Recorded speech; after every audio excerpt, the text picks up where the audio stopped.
വിശുദ്ധ ലൂക്ക എഴുതിയ സുവിശേഷം 14-ാം അധ്യായം 25 മുതൽ 33 വരെയുള്ള വാക്യങ്ങൾ. വലിയ ജനക്കൂട്ടം അവനോടുകൂടെ പോവുകയായിരുന്നു. അവൻ തിരിഞ്ഞ് അവരോട് പറഞ്ഞു, സ്വന്തം പിതാവിനെയും മാതാവിനെയും ഭാര്യയെയും മക്കളെയും സഹോദരന്മാരെയും സഹോദരിമാരെയും എന്നല്ല, സ്വജീവനെ തന്നെയും വെറുക്കാതെ എൻ്റെ അടുത്ത് വരുന്ന ആർക്കും എൻ്റെ ശിഷ്യനായിരിക്കുവാൻ സാധിക്കുകയില്ല. സ്വന്തം കുരിശു വഹിക്കാതെ എൻ്റെ പിന്നാലെ വരുന്നവന് എൻ്റെ ശിഷ്യനായിരിക്കാൻ കഴിയുകയില്ല. ഗോപുരം പണിയാൻ ആഗ്രഹിക്കുമ്പോൾ അതിൻ്റെ പണി പൂർത്തീകരണത്തിനുള്ള വക തനിക്കുണ്ടോ എന്ന് അതിൻ്റെ ചെലവ് ആദ്യമേ കണക്കുകൂട്ടി നോക്കാത്തവൻ നിങ്ങളിൽ ആരുണ്ട്? അല്ലെങ്കിൽ അടിത്തറയിട്ട് കഴിഞ്ഞ് പണി മുഴുവനാക്കുവാൻ കഴിയാതെ വരുമ്പോൾ കാണുന്നവരെല്ലാം അവനെ ആക്ഷേപിക്കുവാൻ തുടങ്ങും. അവർ പറയും, ഈ മനുഷ്യൻ പണി തുടങ്ങി, പക്ഷേ മുഴുവനാക്കുവാൻ കഴിഞ്ഞില്ല. അല്ലെങ്കിൽ രാജാവിനോട് യുദ്ധം ചെയ്യുവാൻ പോകുമ്പോൾ 20,000 വരുന്നവനെ 10,000 കൊണ്ട് നേരിടാനാകുമോ എന്ന് ആദ്യമേ ഇരുന്ന് ആലോചിക്കാത്തത് ഏത് രാജാവാണ്? അത് സാധ്യമല്ലെങ്കിൽ അവൻ ദൂരത്തായിരിക്കുമ്പോൾ തന്നെ ദൂതന്മാരെ അയച്ച് സമാധാനത്തിന് അപേക്ഷിക്കും. ഇതുപോലെ സ്വന്തമായുള്ളതെല്ലാം ഉപേക്ഷിക്കാതെ നിങ്ങളിലാർക്കും എൻ്റെ ശിഷ്യനാകുക സാധ്യമല്ല. പിതാവിൻ്റെയും പുത്രൻ്റെയും പരിശുദ്ധാത്മാവിൻ്റെയും നാമത്തിൽ ആമേൻ. കർത്താവിനാൽ ഏറ്റവും അധികം സ്നേഹിക്കപ്പെടുന്നവരെ, ഇന്ന് തിരുസഭാ മാതാവ് നമ്മുടെ വിചിന്തനത്തിനായി നൽകിയിരിക്കുന്ന വചനഭാഗം വിശുദ്ധ ലൂക്ക എഴുതിയ സുവിശേഷം 14-ാം അധ്യായം 25 മുതൽ 33 വരെയുള്ള വാക്യങ്ങളാണ്. ക്രിസ്തുവിൻ്റെ ശിഷ്യനായിരിക്കുവാൻ നാം എന്ത് വില കൊടുക്കണം? ക്രിസ്തുവിൻ്റെ ശിഷ്യനാകുവാൻ നമ്മുടെ യോഗ്യത എന്താണ്? ക്രിസ്തുവിൻ്റെ ശിഷ്യൻ നേരിടാൻ പോകുന്ന ജീവിതത്തിലെ വെല്ലുവിളികൾ എന്താണ് എന്ന് തിരുസഭാ മാതാവ് നമ്മളോട് ഇന്ന് ഈ വചനഭാഗത്തിലൂടെ പറയുകയാണ്. ദൈവിക തിരഞ്ഞെടുപ്പിൻ്റെ സ്വഭാവം എങ്ങനെയാണ്? ശിഷ്യത്വത്തിൻ്റെ വില ഒരുവൻ്റെ സമ്പൂർണ്ണ സമർപ്പണമാണ്. ഒരു ക്രിസ്തു ശിഷ്യൻ കുരിശു വഹിച്ച് അവൻ്റെ പിന്നാലെ പോകണം. താൻ നടക്കേണ്ട വഴികളെക്കുറിച്ച് വ്യക്തമായൊരു കാഴ്ചപ്പാടുണ്ടായിരിക്കണം. ഉറച്ച ബോധ്യങ്ങളുണ്ടായിരിക്കണം. തീരുമാനങ്ങളിൽ ഉറപ്പുണ്ടായിരിക്കണം. എന്നിങ്ങനെ ഇന്നത്തെ വചനഭാഗം നമുക്ക് നൽകുന്ന സന്ദേശങ്ങൾ ഇതൊക്കെയാണ്. വിശുദ്ധ മത്തായിയുടെ സുവിശേഷം 10-ാം അധ്യായം 6-ാം വാക്യത്തിൽ നാം ഇപ്രകാരം വായിക്കുന്നുണ്ട്: നിങ്ങൾ സർപ്പങ്ങളെപ്പോലെ വിവേകികളും പ്രാവുകളെപ്പോലെ നിഷ്കളങ്കരും ആയിരിക്കണമെന്ന്. ഇന്നത്തെ വചനഭാഗത്തിൽ ഒരു ക്രിസ്തു ശിഷ്യന് ഉണ്ടായിരിക്കേണ്ട ബോധ്യങ്ങളെക്കുറിച്ച്, അവൻ്റെ ജീവിതത്തിലെ കാഴ്ചപ്പാടുകളെക്കുറിച്ച് വളരെ വ്യത്യസ്തമായ ഉദാഹരണങ്ങളിലൂടെ ക്രിസ്തു നമ്മളോട് പറയുന്നുണ്ട്. വീട് പണിയുവാൻ ആഗ്രഹിക്കുന്ന ഒരുവൻ്റെ കഥ, തനിക്കെതിരെ യുദ്ധം ചെയ്യുവാൻ വരുന്ന രാജാവിൻ്റെ കഥ. ഇതിനുശേഷം 34-ാമത്തെ വാക്യത്തിൽ ഉറകെട്ടുപോയ ഉപ്പിൻ്റെ ഉപമയും നമ്മുടെ കർത്താവ് നമ്മളോട് പറയുന്നുണ്ട്.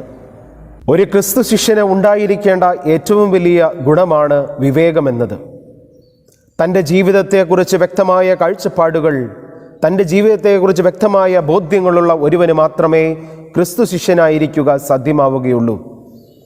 ഒരു ക്രിസ്തു ശിഷ്യൻ തൻ്റെ ജീവിതത്തിൽ ക്രിസ്തുവിനെ പിൻചെല്ലുവാനായി താനെടുക്കുന്ന തീരുമാനത്തോട് സമ്പൂർണമായ സമർപ്പണവും സമ്പൂർണമായ ബോധ്യവും സമ്പൂർണമായ ഒരു കാഴ്ചപ്പാടുകോട് കൂടി മാത്രമേ ഈ ജീവിതത്തിലേക്ക് ഇറങ്ങി വരിക സാധ്യമാവുകയുള്ളൂ.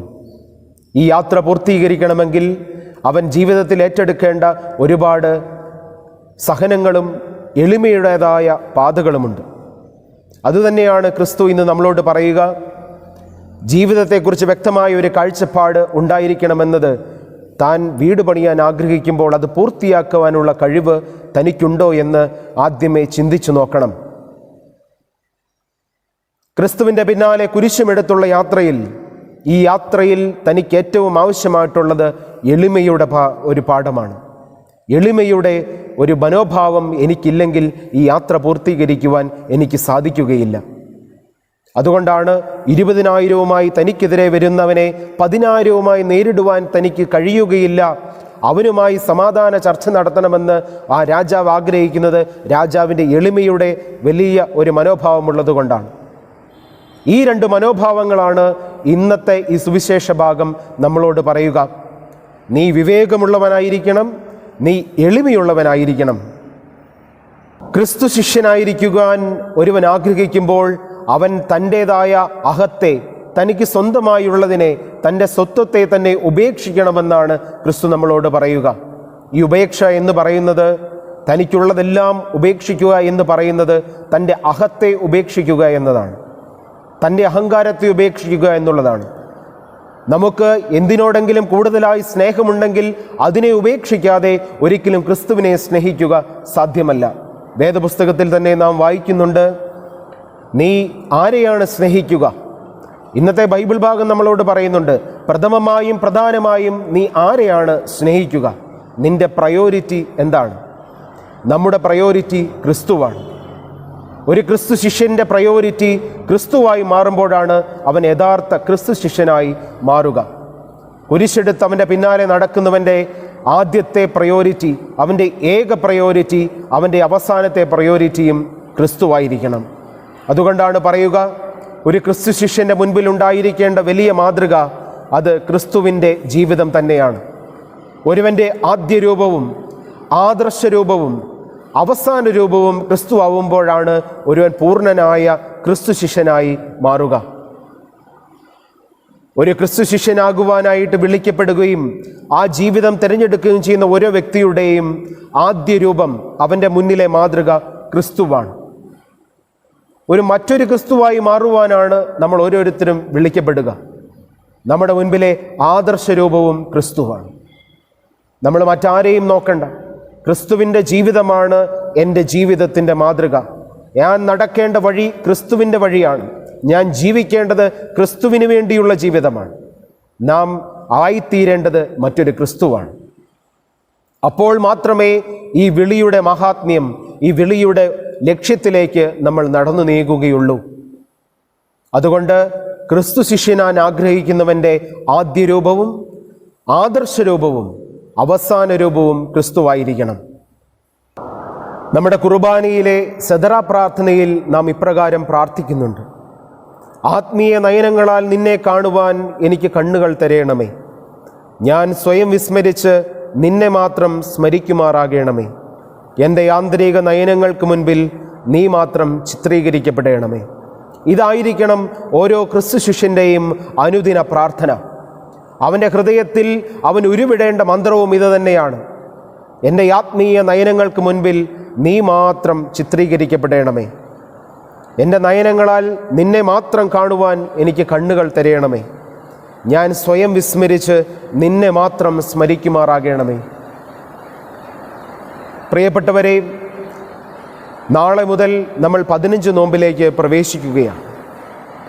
ഒരു ക്രിസ്തു ശിഷ്യൻ്റെ യഥാർത്ഥ മാതൃക പരിശുദ്ധ അമ്മയുടെ ജീവിതമാണ്. പരിശുദ്ധ അമ്മയുടെ ജീവിതത്തിൽ പരിശുദ്ധ അമ്മ ഇതാ ഞാൻ കർത്താവിൻ്റെ ദാസി എന്ന ആ വലിയ വാഗ്ദാനത്തിലൂടെ ഒരു ക്രിസ്തു ശിഷ്യൻ തൻ്റെ ജീവിതത്തിൽ ഏറ്റെടുക്കേണ്ട വലിയ സഹനങ്ങളിലേക്ക്, ആ വലിയ ഒരു ജീവിതത്തിൻ്റെ സമർപ്പണത്തിലേക്ക് പരിശുദ്ധ അമ്മ പ്രവേശിക്കുകയായിരുന്നു. പരിശുദ്ധ അമ്മയുടെ ജീവിതം നമുക്ക് വലിയ പ്രചോദനവും മാതൃകയുമാണ്. കർത്താവിന് വേണ്ടി, അവിടുത്തെ ഇഷ്ടത്തിനു വേണ്ടി തന്നെ സ്വയം സമർപ്പിച്ച പരിശുദ്ധ അമ്മ ജീവിതത്തിൻ്റെ അവസാനം വരെ ആ ജീവിതത്തോട്, തൻ്റെ വാഗ്ദാനത്തോട് ഏറ്റവും വിശ്വസ്തയോടുകൂടി, ഏറ്റവും ഉറച്ച തീരുമാനത്തോടുകൂടി നിന്നു എന്നുള്ളതാണ്. പരിശുദ്ധ അമ്മയുടെ ജീവിതം ഇനി വരുന്നതായ ദിവസങ്ങളിൽ നമ്മൾ ധ്യാനിക്കുകയും പ്രാർത്ഥിക്കുകയും ഒക്കെ ചെയ്യുകയാണ്. പ്രത്യേകിച്ചും ഈ ശിഷ്യത്വത്തിൻ്റെ വലിയ മാതൃകയിലേക്ക്, ആ വലിയ ജീവിതത്തിലേക്ക് നമ്മൾ പ്രവേശിക്കുമ്പോൾ പരിശുദ്ധ അമ്മ നമുക്ക് വലിയ പ്രചോദനം നൽകട്ടെ. പ്രത്യേകിച്ചും 15 നോമ്പിലേക്ക് നമ്മൾ പ്രവേശിക്കുമ്പോൾ പരിശുദ്ധ അമ്മയുടെ ജീവിതം നമ്മുടെ ധ്യാനത്തിനും വിചിന്തനത്തിനുമായിട്ട് നമ്മൾ എടുക്കുമ്പോൾ പരിശുദ്ധ അമ്മ നമ്മളെ കൂടുതലായി ജീവിത വിശുദ്ധിയിലേക്കും ഈ ശിഷ്യത്വത്തിൻ്റെ പൂർണ്ണതയിലേക്കും നമ്മളെ നടത്തട്ടെ എന്ന് നമുക്ക് പ്രത്യേകമായിട്ടും പ്രാർത്ഥിക്കാം. പ്രത്യേകിച്ച് ഇന്നത്തെ ഈ വചനഭാഗത്തിലൂടെ ക്രിസ്തു നമ്മളോട് ആവശ്യപ്പെടുന്നത് കുരിശിൻ്റെ മാതൃക പിൻചെല്ലുവാനാണ്. അതിന് എളിമയും വിവേകവുമുള്ള ഒരു ക്രിസ്തു ശിഷ്യനെയാണ് നമുക്ക് ആവശ്യം. നമുക്ക് വിവേകമുള്ളവരായിരിക്കാം, നമുക്ക് എളിമയുള്ളവരായിരിക്കാം. ജീവിതത്തിൽ വിവേകത്തോടുകൂടി എളിമയോടുകൂടി ക്രിസ്തുവിൻ്റെ ജീവിതത്തിൻ്റെ പാത പിൻചൊല്ലുവാൻ നമുക്കോരോരുത്തർക്കും സാധിക്കട്ടെ. അതിനായിട്ട് നമുക്ക് പരിശുദ്ധ അമ്മയുടെ മാധ്യസ്ഥം പ്രത്യേകമായിട്ട് അപേക്ഷിച്ച് പ്രാർത്ഥിക്കാം. പിതാവിൻ്റെയും പുത്രൻ്റെയും ജീവനുള്ള പരിശുദ്ധ റൂഹായുടെയും നാമത്തിൽ ആമേൻ.